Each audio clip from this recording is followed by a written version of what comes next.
para reducir su peso corporal a la mitad de lo normal.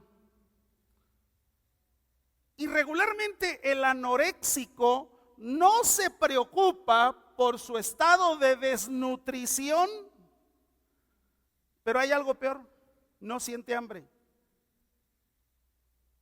Entonces, ¿cuántas veces esa misma enfermedad que la vemos tan común en la sociedad, cuándo se metió dentro de la iglesia? Cuando nosotros vemos la escritura, necesitamos tomar algunos aspectos que nos enseña, y yo pidiendo al Señor su dirección en esto, yo creo que como iglesia no podemos estar viviendo en una miseria espiritual. No podemos. ¿Qué es vivir en miseria espiritual? Se lo digo de esta manera: ignorancia de Dios y de su palabra. Sí, es cierto, venimos, aplaudimos, nos gusta la adoración y la alabanza, sí, pero ¿qué pasa con tu crecimiento?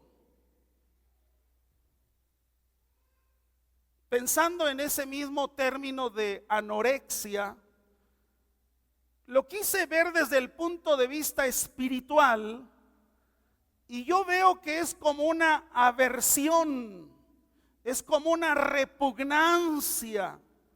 Es decir, no me importa escudriñar la palabra de Dios. Jóvenes y señoritas que quieren, que anhelan, que sueñan hacer algo en el ministerio, pero no son capaces desde temprana edad llevar el yugo desde su juventud para saber por qué quiero lo que quiero. Y que no pueda ser como un sueño nada más, un sueño así de que ni siquiera Dios está en eso. Me llamó mucho la atención lo que dice Mateo 4:4. Fíjese lo que dice ahí. El contexto de este versículo es que Jesús está pasando por lo que la Biblia le llama la tentación de Jesús. ¿Cuántas veces nosotros somos llevados a un valle de tentación? ¿Cuántas veces nosotros somos llevados a un valle de no saber qué hacer? Pero me llama mucho la atención lo que dijo Jesús aquí. Fíjese cómo dice: y él respondió y dijo. Si él no hubiera tenido conocimiento de la palabra, ni siquiera responde y ni siquiera dice. Porque responder tiene que ver con una actitud de estar listo para hablar. No es un asunto de hablar y soltar por soltar una idea toda ahí revuelta. No. Dice la escritura, él respondió y dijo. Pero algo más, fíjese lo que él dice: escrito está. ¿Por qué respondió? ¿Por qué dijo? ¿Y por qué dice escrito está? Bueno, porque él sabía lo que la Biblia dice acerca de lo que le estaba sucediendo. Ahora, él deja escrito algo ahí, donde dice: no solo de pan vivirá el hombre, sino de toda palabra que sale de la boca de Dios.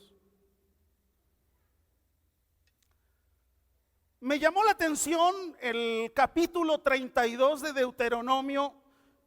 Moisés es un hombre ya viejo. Prácticamente él está haciendo, creo que su última aparición pública ante Israel. Y dice la escritura que citó, que llamó a todos los de Israel y empezó a hacer algo.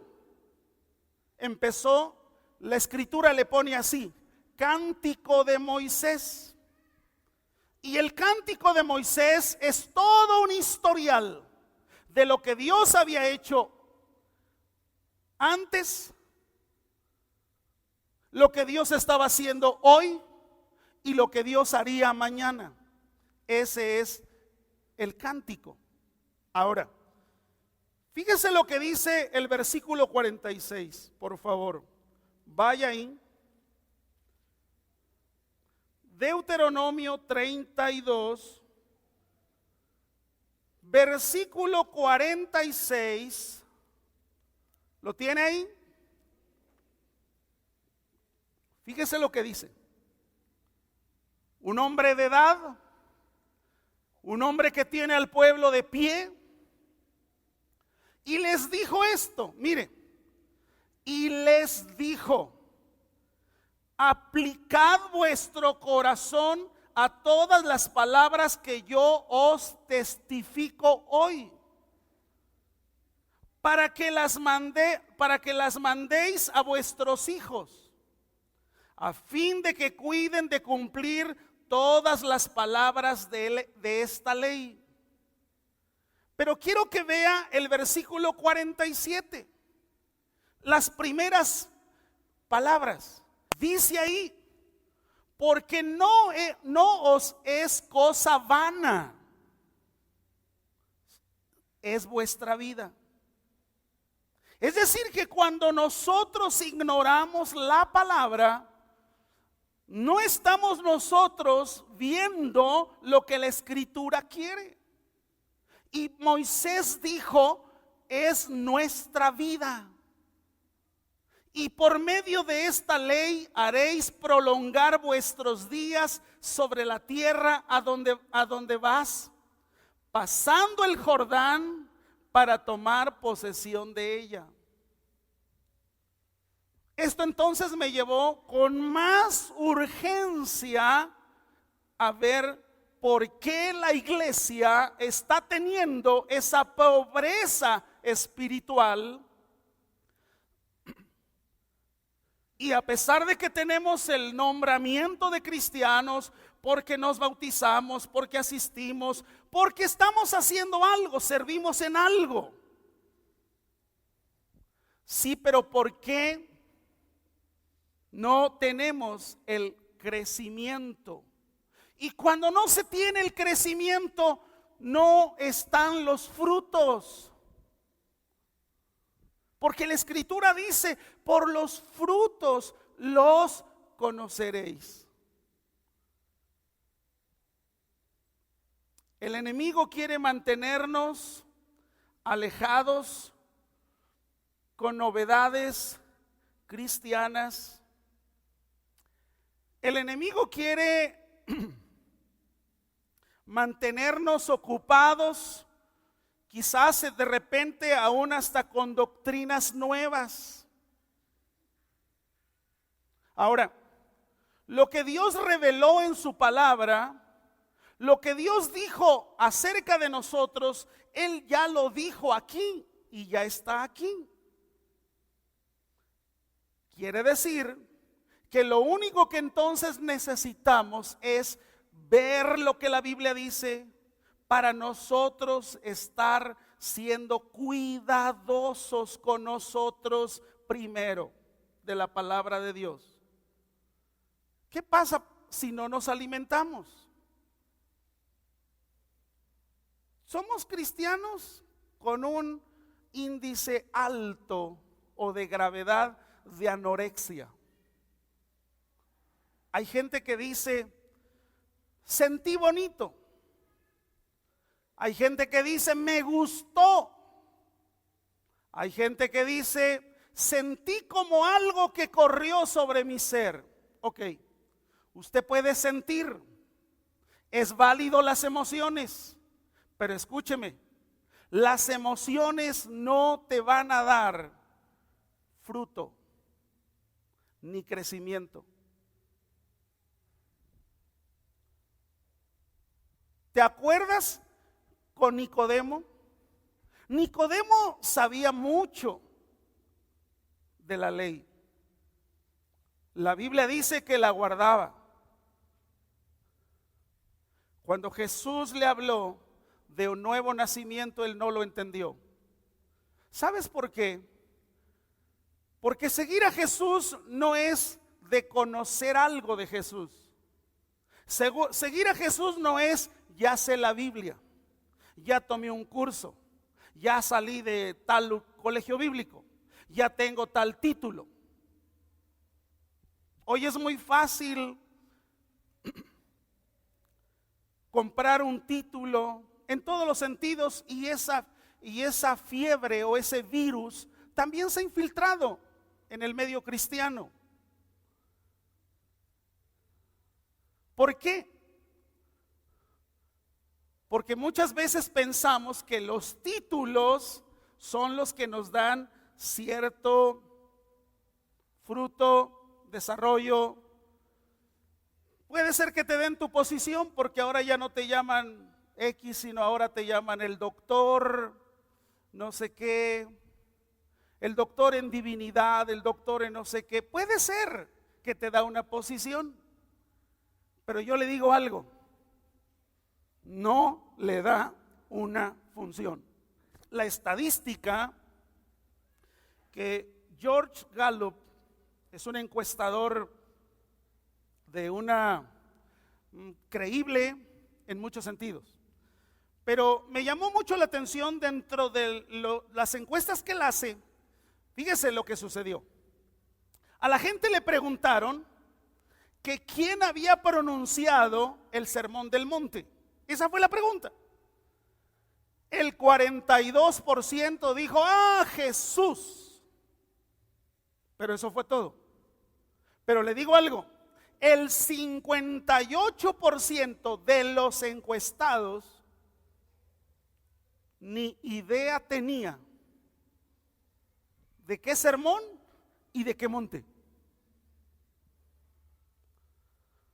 Usted va a un hotel y usted encuentra un texto bíblico de las Sagradas Escrituras ahí en el buró.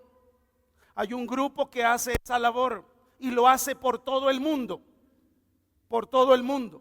Me sorprendió el mismo Nuevo Testamento en japonés, encontrarlo en el hotel en Japón. Y dije, mira, hasta acá están. Pero lo que yo veo es que el problema ha sido que podemos reverenciar la Biblia, la podemos reverenciar, ese libro sagrado, la podemos reverenciar, pero el problema es que no la leemos. O muchas veces, si yo me atreviera a decirle en esta mañana, pasen todos los que no trajeron Biblia aquí al frente, no por exhibirlos, no por exponerlos, pero usted se vería y se daría cuenta de la cantidad de hombres y mujeres que dicen, ¿para qué? Pero cuando usted ve una Biblia, es la Biblia. Y como dice aquí, Santa Biblia, dice, sí, es santa. Está bien, pero el problema es ¿dónde la leemos? Ahora, todo esto Satanás, nuestro enemigo de nuestras almas, lo ha usado, lo ha usado porque él está haciendo todo lo posible para mantenernos lejos de la palabra de Dios. Usted ha ido a un restaurante donde si usted es un cliente frecuente, le dan hasta una tarjeta de descuento, ¿verdad? Si usted viaja con frecuencia, la línea también le dice, llevas tantas millas. Y al final, con ser un cliente o un consumidor frecuente, le dan ciertos privilegios, descuentos y algunas amenidades más. Incluso hasta le dicen, premio a su fidelidad y le dan el descuento. ¿Qué hacemos cuando nosotros tenemos que consumir la escritura, consumir la Biblia?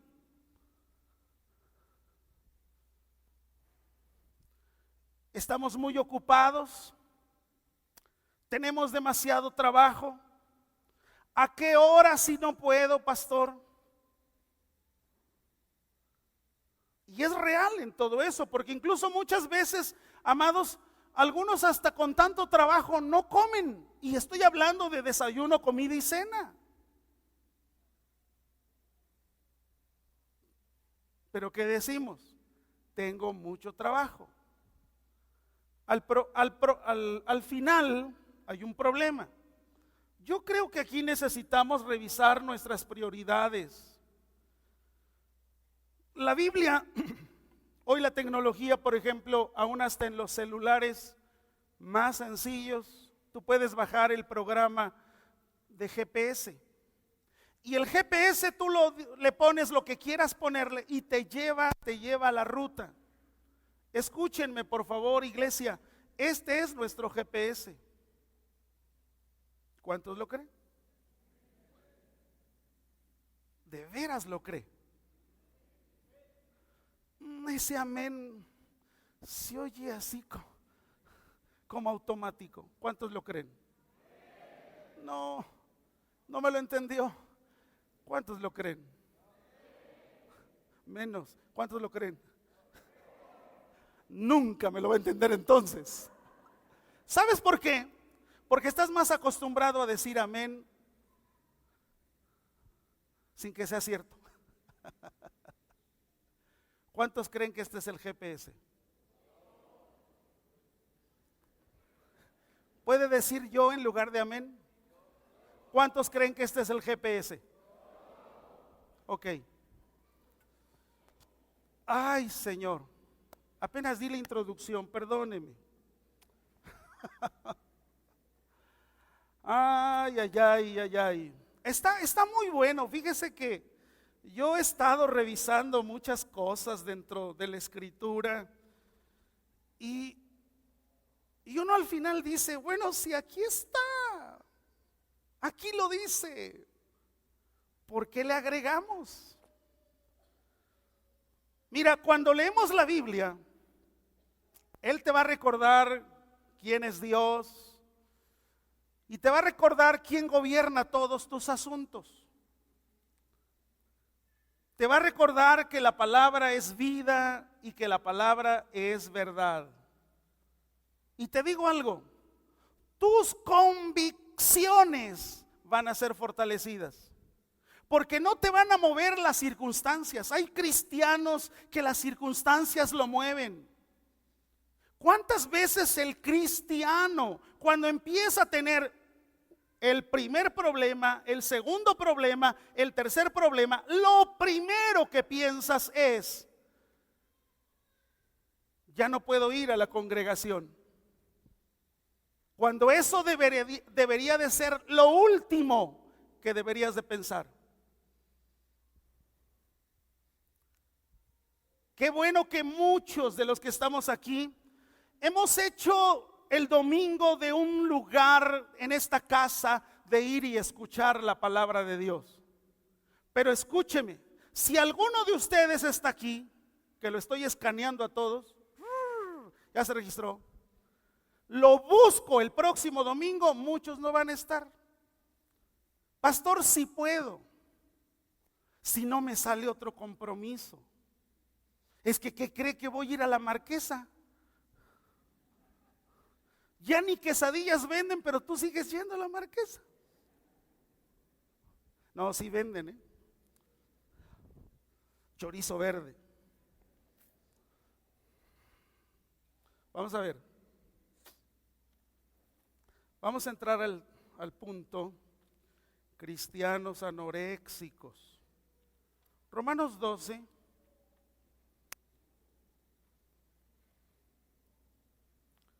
Romanos 12. Alguien dice, Total, el tiempo es de Dios. Ah, bueno, entonces nos podemos ir a las 4 de aquí. Pues sí, hasta creen, dando la una. Pastor, buenas tardes, buen provecho. Vamos a ver qué dice Romanos 12. Así que, hermanos, no le está diciendo esto a la iglesia, a un pueblo que no había sido un pueblo redimido por Jesús. Pablo le está diciendo a un grupo de hermanos. Y mire qué capacidad de Pablo para expresar su preocupación. Os ruego, y dice, por las misericordias de Dios. Ahora, ve usted la palabra misericordias y está en plural. ¿Qué quiere decir? Que las misericordias de Dios son muchas. Una de las primeras misericordias que Él tuvo contigo y conmigo fue sacarnos de la vida de pecado en la que vivíamos. Esa fue su primer misericordia que tuvo con nosotros. Pero ¿cuántas veces al pasar los años se nos olvida? Pensamos que lo que logramos es por nuestros propios dichos, hechos, posición. Pero no es así. La escritura es bien clara en eso. Dice, por las misericordias. Entonces, que no se nos olviden las misericordias. ¿Cuáles son más de sus misericordias? El que no te hayas quedado sin el alimento diario. ¿Qué otra misericordia? Pudiéramos hacer una lista enorme. Pero Pablo está diciendo aquí, así que, hermanos, os ruego por las misericordias de Dios que presentéis vuestros cuerpos en sacrificio vivo, santo, agradable a Dios, que es vuestro culto racional. Cuando la Biblia habla de un sacrificio vivo, es algo que nos cuesta. Sé que durante la semana, todos los días tenemos que levantarnos temprano. Pero el sacrificio vivo me lleva a que si me indicaron que a las 9:45 tenía que estar en la congregación, hay un sacrificio vivo que tengo que hacer. Porque además, así lo dice. Cuando la escritura habla del sacrificio vivo, es algo que duele, es algo que tú vas adquiriendo como una disciplina. No solo eso, dice que tiene que ser santo, es decir, apartado del pecado para ofrecerlo a Dios. Tiene que ser algo agradable a Dios. Muchas veces, amados, hemos encerrado el contenido de este pasaje solo a lo que sucede aquí. Es un sacrificio vivo, entonces danzo delante de Dios. Es un sacrificio, aplaudo delante de Dios. Es un sacrificio, pero le digo algo, lo que Pablo está diciendo ahí no se encierra solo a las 4 paredes del auditorio donde estamos cada domingo. Porque mire, usted voltea a donde voltee y todo el mundo estamos vestiditos, perfumaditos, con carita bonita y decimos gracias porque estoy en tu casa. Pero la escritura no se refiere a solo un lugar. ¿Sabes por qué? Porque hay una palabra ahí que me llama mucho la atención.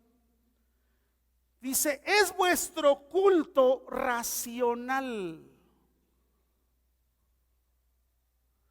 Cuando la Biblia habla de un culto racional, está hablando de dos aspectos. Viene de algo que tiene que ver con una razón de ser, algo pensado, pero también me llama la atención cuando la misma raíz griega agrega la palabra lógicos. Y la palabra lógicos quiere decir que sea lógico. A ver, ¿cuántas veces nosotros hemos maquillado nuestra forma de ser aquí? Pero no es un culto lógico, no es un culto que tenga razón de ser, como vivo y como me comporto en la fábrica, en la empresa, en la escuela, en el colegio. Eso es lo que Pablo está diciendo ahí. Pero ¿cuántas veces nosotros lo hemos suscrito, solo a este espacio, mi lugar de adoración? Entonces sentimos bonito, sentimos bien, pero le digo algo. La Biblia habla de fruto de labios que confiesan su nombre. Si bien es cierto, cuando habla la Biblia de un culto racional, está hablando de algo voluntario. Voluntariamente usted hace lo que tiene que hacer. Voluntariamente. No se necesita ni se requiere que todos hagamos como si fuéramos robots. No. Habrá algunos que su expresión es en la danza, en la alabanza. Bien, felicidades. Pero que eso que haces tenga cosas lógicas, culto racional, lógico en lo que yo hago en casa, con mi familia, con mi esposa. Porque si no, entonces hay un problema. Pablo, ¿qué está diciendo esto? ¿Qué dice aquí? Que la primera, cuando en el versículo 2 no me habla de transformación, por medio de la renovación de vuestro entendimiento, me está hablando de que ahí hay algo que primero tiene que suceder adentro. Usted va a escuchar que lo que se hace en la reunión es voluntario, voluntariamente. Quizás alguien en su expresión de adoración, en la quietud de donde él está adorando. Su adoración es congruente con lo que sucede fuera. O viceversa. Si queremos cambiar las actitudes de las personas dentro del espacio, o las acciones más bien, las acciones. Yo veo aquí que, por ejemplo, si dice que me presente y que tiene que ser en sacrificio vivo, agradable a Dios, que es vuestro culto racional, entonces tengo que traer alabanza voluntaria. Aún las ofrendas, cada uno dé como propuso en su corazón. No es algo que yo decido aquí. Ay, la ofrenda, mujer vieja, trajiste para la ofrenda. No, es que estás mal.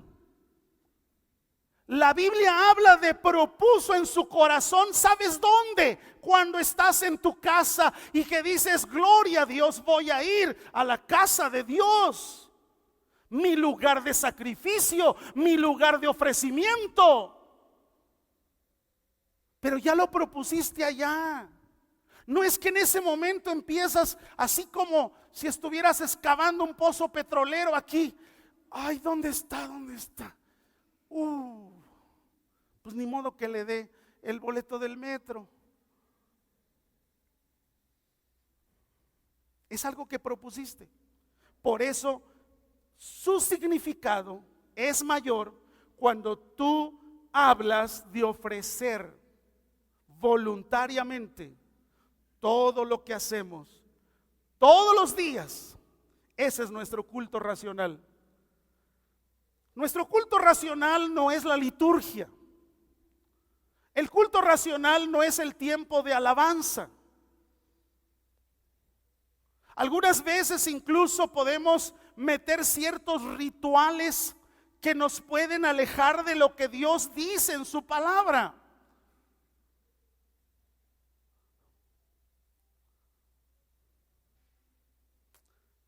Pastor, entonces, ¿cuál es el verdadero culto racional? Su conducta en la fábrica, su conducta en la escuela, su conducta en el trabajo, su conducta en la oficina. Y que cuando tienes la oportunidad de hablar de la palabra, hablas la palabra.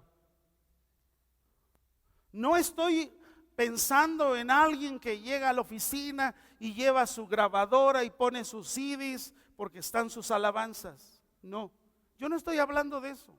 Estoy hablando de alguien que hay un cambio interior y que ese cambio lo lleva a que en el lugar donde él se mueve, donde él está, la atmósfera donde él está, algo empieza a suceder.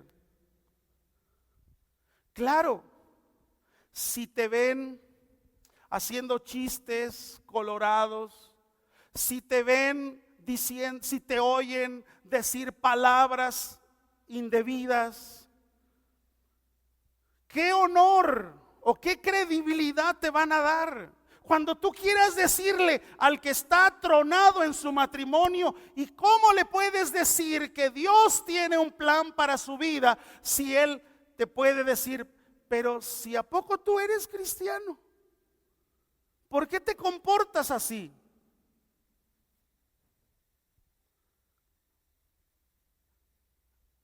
Pablo habla de un cambio. Santiago lo dijo, que seamos hacedores de la palabra y no oidores. Vamos al versículo 2. Dice, no os conforméis a este siglo, sino transformaos por medio de la renovación de vuestro entendimiento.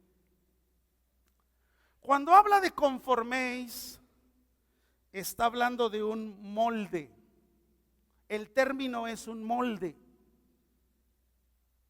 Es decir, que en el siglo que nos toca vivir hay moldes establecidos, reglas establecidas, muchas de ellas no cristianas, pero que al final están ahí. Y lo más fácil para no meternos en problemas es seguir los esquemas del mundo. Pero los mismos esquemas del mundo, hermanos, son muy cambiantes. Porque, por ejemplo, en los esquemas del mundo nos habla de las modas. En los esquemas del mundo nos habla de lo que es nuevo y de lo que ayer que era nuevo ya es viejo. Pero cuando nosotros vemos la Escritura, nos damos cuenta que su palabra no se altera, su palabra nunca disminuye su intensidad. Y la Escritura misma lo dice, cielo y tierra pasarán, pero mi palabra no pasará. ¿Qué es lo que tenemos que hacer como creyentes, como cristianos? No debemos diluir el mensaje del Evangelio. Muchas veces nosotros hemos sido tentados a ser cristianos light,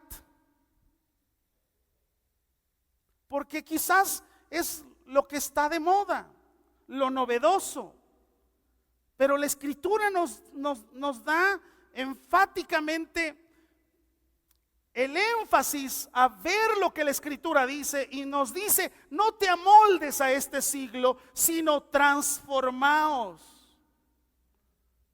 Cuando la Biblia habla de transformaos, no habla de tener una mente nueva, sino la misma mente yendo todos los días a que se transforme.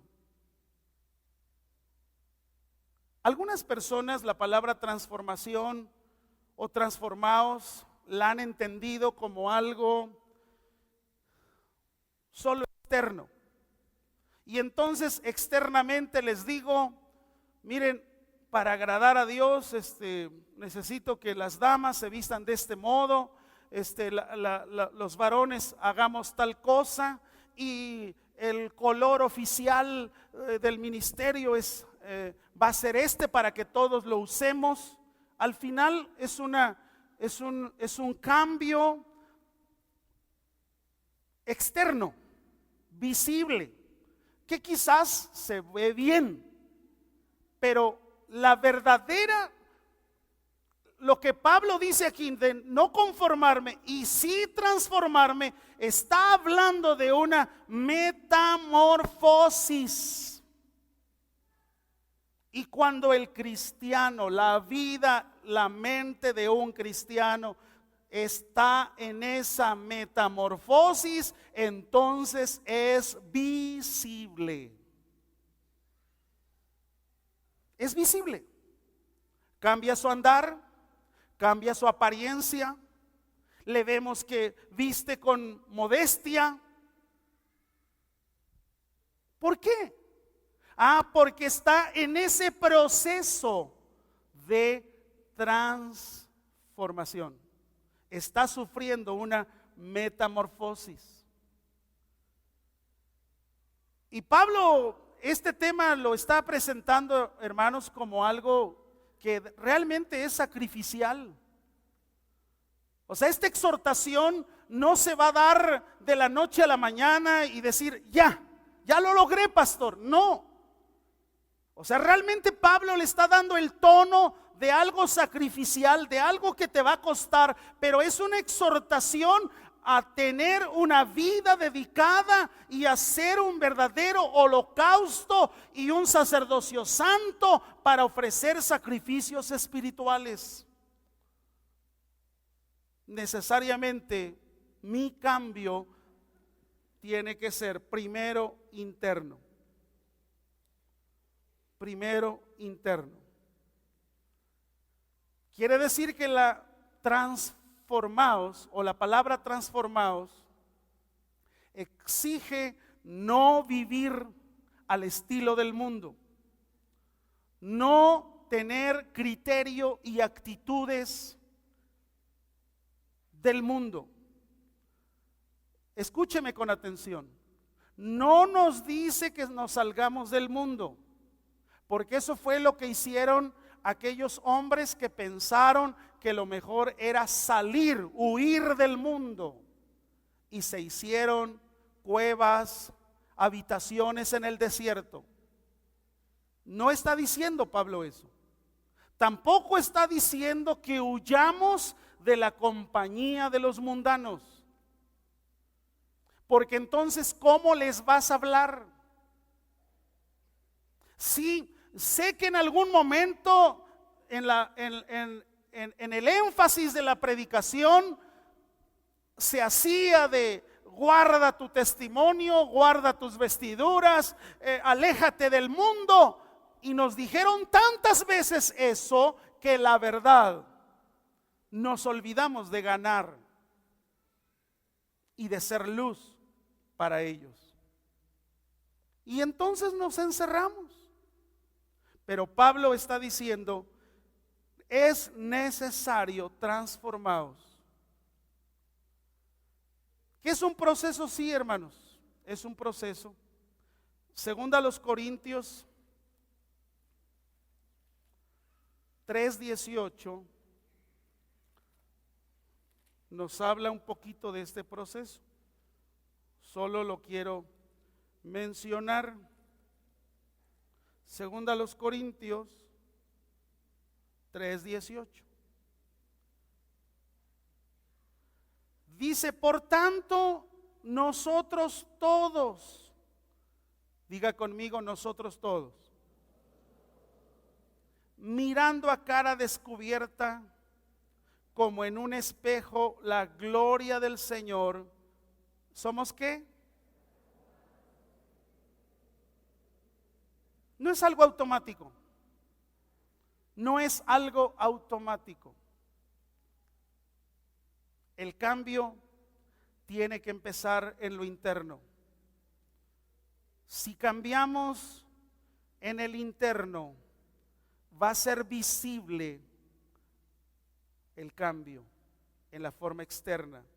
Somos transformados, dice, de gloria en gloria, en la misma imagen, como por el Espíritu del Señor.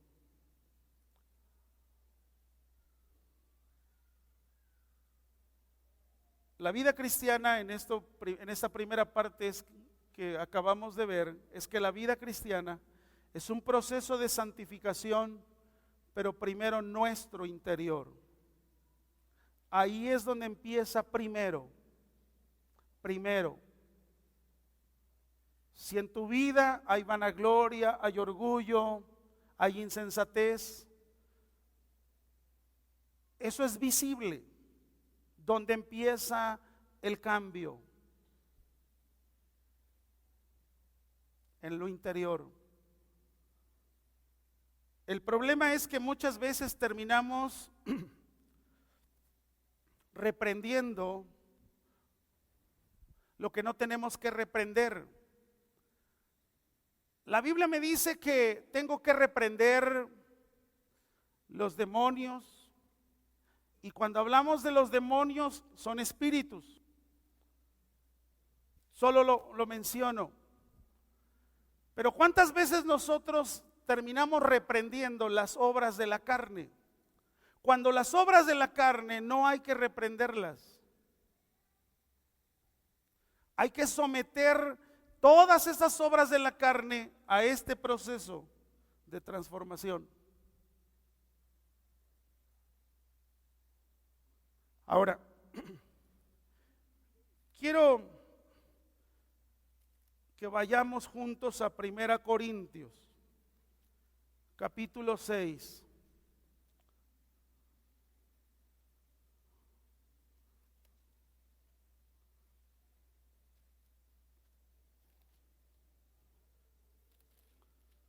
Fíjese lo que dice aquí la Escritura, vamos a leer del versículo 9. Antes de leer el versículo 9, quiero darle un poquito acerca de un problema que tenían los corintios. Los corintios eran personas que habían recibido a Jesús como Señor y Salvador, pero los corintios tenían muy arraigada una cuestión filosófica. Y la cuestión filosófica de los corintios tenía que ver con el dualismo. Es decir, que el alma estaba separada del cuerpo. Que no importa lo que hicieras en el cuerpo, si tu alma tratabas de mantenerla en orden. No afecta lo que hagas en el cuerpo. Y de repente ese dualismo se involucra en la iglesia. Porque muchas veces decimos, mira, es que el día domingo ya le tocó a mi espíritu. Mi alma se gozó. Alma mía alaba a Dios. Pero ¿qué pasa durante la semana? Durante la semana, pues también, pastor, mi cuerpo. El cuerpo pide. Y entonces es donde hay un problema muy serio. Vea por favor versículo 9. Dice así: ¿no sabéis que los injustos no heredarán el reino de Dios? Y luego dice, no erréis. ¿Qué es la palabra errar? Equivocarse. Entonces prácticamente Pablo está diciendo, no se equivoquen, no se equivoquen, ni los fornicarios, ni los idólatras, ni los adúlteros, ni los afeminados, ni los que se echan con varones, ni los ladrones, ni los avaros, ni los borrachos, ni los maldicientes, ni los estafadores heredarán el reino de Dios. Ahora mire, la siguiente expresión del apóstol Pablo, fíjese cómo es en el versículo 11. Y esto erais algunos. Cuando Pablo está diciendo esto a la iglesia de los Corintios, ¿qué estaba diciendo Pablo?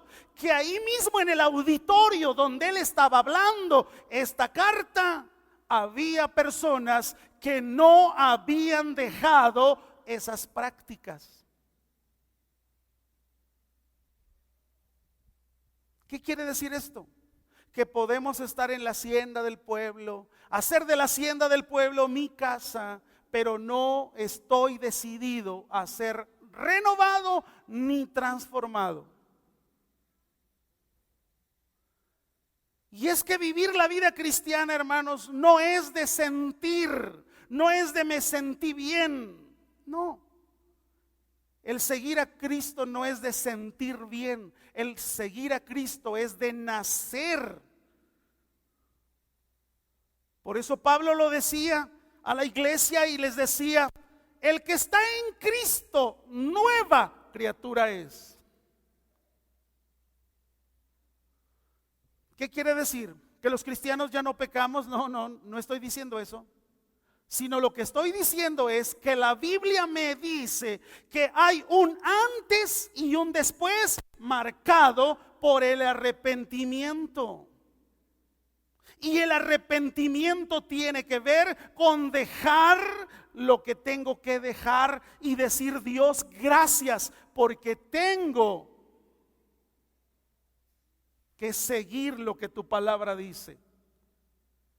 Por eso cuando el versículo 11 dice, y estos erais algunos, quiere decir que dentro del grupo que él estaba ahí hablando, muchos todavía estaban metidos en esas características que acabamos de leer. Mas ya habéis sido lavados, ya habéis sido santificados, ya habéis sido justificados en el nombre del Señor Jesús y por el Espíritu de nuestro Dios. Versículo 12. Todas las cosas me son lícitas, mas no todas convienen. Todas las cosas me son lícitas, mas yo no me dejaré dominar de ninguna. El problema es cuando algo está dominando, cuando algo está ya desviándote de lo que la Biblia dice.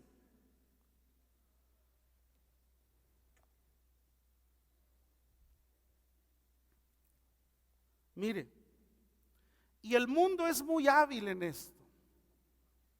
Quiero poner delante de usted algo que incluso la fábrica de juguetes está sacando por tratarse de un tiempo y de una época.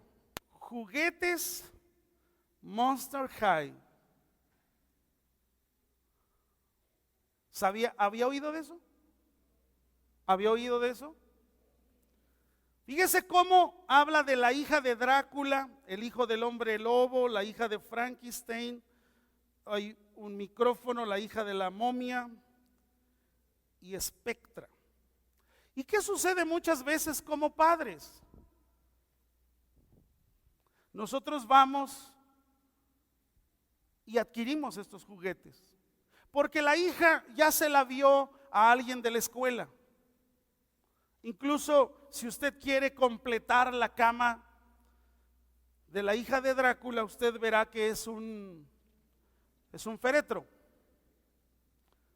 Pero también si usted va a la página de Monster High, hay cosas que están ahí y que las presento como algo que tenemos que tener cuidado. ¿Quieres venir a una fiesta divina de la muerte? Consigue la llave para nuestra fiesta de Halloween. Y abajo dice, la moda divina de la muerte. Entonces nosotros como padres muchas veces, en una forma, no sé si ingenua, ignorante, o porque no le damos el peso a lo que la Biblia nos dice. Y Pablo dice, el versículo 13, las viandas para el vientre y el vientre para las viandas, pero tanto al uno como a la otra destruirá Dios. Pero el cuerpo no es para la fornicación, sino para el Señor, y el Señor para el cuerpo. Y Dios que levantó al Señor, también a nosotros nos levantará con su poder. Ahora fíjese lo que dice el versículo 15. ¿No sabéis que vuestros cuerpos son miembros de Cristo? ¿Quitaré pues los miembros de Cristo y los haré miembros de una ramera? De ningún modo.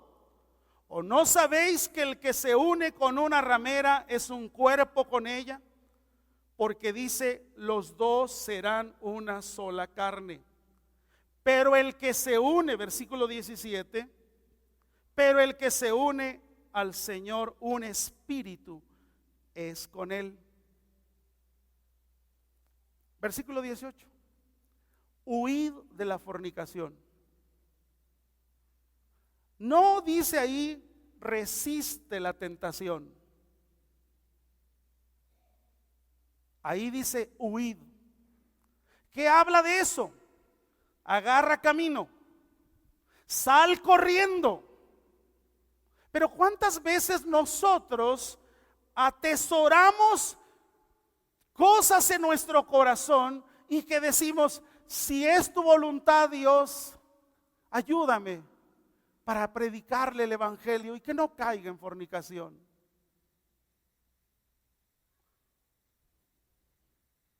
Queremos nosotros al final como ayudar, ¿verdad? Pero dice la escritura en el versículo 18, huid de la fornicación. Cualquier otro pecado que el hombre cometa está fuera del cuerpo, mas el que fornica contra su propio cuerpo peca. ¿O ignoráis que vuestro cuerpo es el templo del Espíritu Santo, el cual está en vosotros, el cual tenéis de Dios y no sois vuestros? ¿Qué está diciendo el Señor aquí? Si bien es cierto, estudiamos acerca de una casa que era la casa de sacrificio, la casa de gratitud, casa de Dios, casa de oración, y todos esos adjetivos que hacían dentro de la casa, escúcheme, hay algo más grande que este auditorio, y ¿sabes cuál es? Tu cuerpo.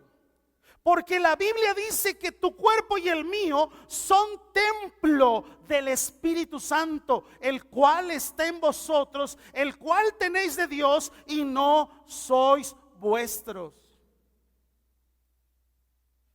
Y si alguien lo duda, mire lo que dice el versículo 20.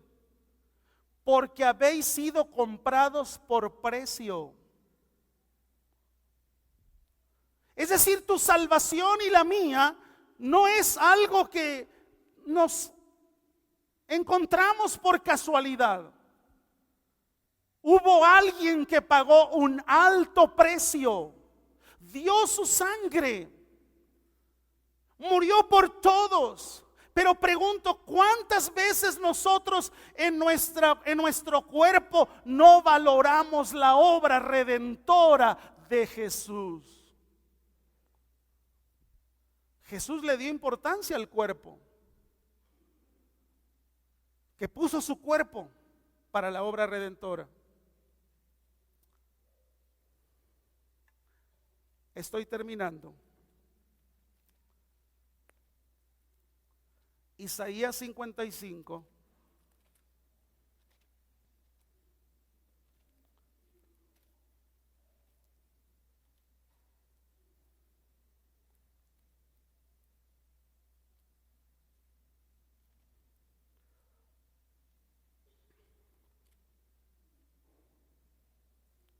Versículo 6.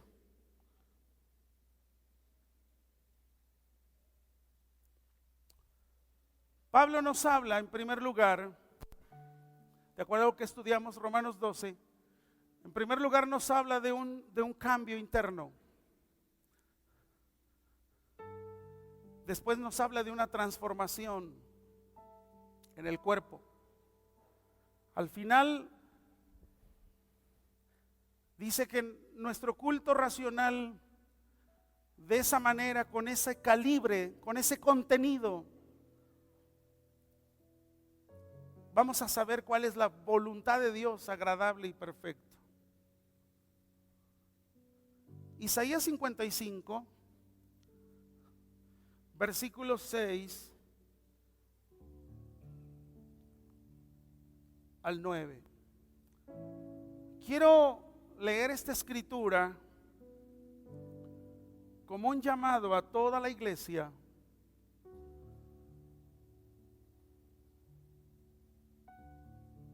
para renunciar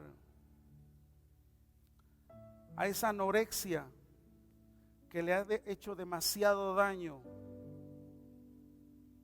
al cuerpo.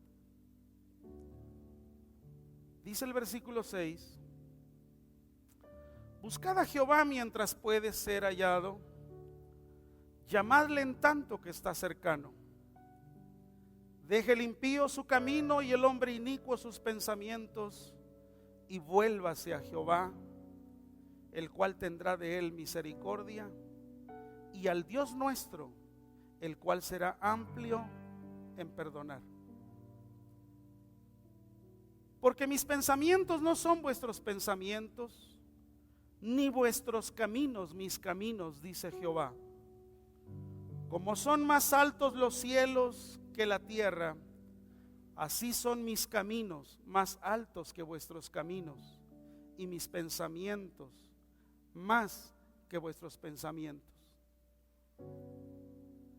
Muchas veces nosotros, cuando leemos la escritura, somos tentados a decir esto: bueno, eso dice la Biblia, pero yo pienso. Bueno, eso dice la Biblia, pero ¿por qué aquel que yo sé que se anda mal, mira cómo le siguen funcionando las cosas? Entonces al final, eso nos lleva a conformarnos y a decir: bueno, cuando menos no soy el peor, hay otros peor que yo. Y dice aquí la escritura: mis pensamientos no son vuestros pensamientos. ¿Qué quiere decir? Que Dios nunca va a estar bajo nuestros pensamientos. Sus pensamientos de Él están por encima de mi pensamiento, porque están encima de todo lo que Él creó. Ahora, quiero que vea con atención los verbos que encontramos en lo que acabamos de leer. Algunos de ellos, o la mayoría, están conjugados. Dice el versículo 6: buscad. ¿De qué habla? Que necesitamos buscar. O sea, solo buscando vamos a llegar a lo que Él quiere. Pero más adelante dice: llamadle. ¿Qué quiere decir esto? Que solo llamándole, primero buscamos, después le llamamos, pero después viene algo que es una decisión. Y dice: deje. Solo dejando es que realmente vamos a llegar a la estatura del varón perfecto. Solo volviéndose, porque dice ahí, aparte de dejar, dice, y vuélvase a Jehová, el cual tendrá de él misericordia, y al Dios nuestro, el cual será amplio en perdonar. Jamás Dios se va a remitir a lo que usted y yo pensamos.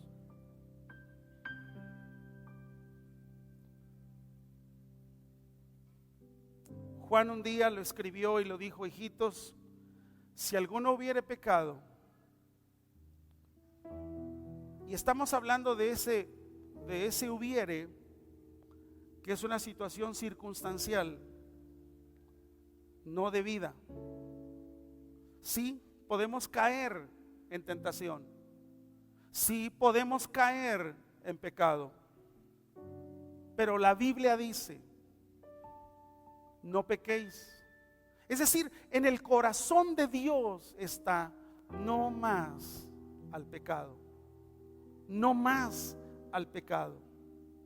Tengo que dejarlo, tengo que volverme a Dios, tengo que buscarlo.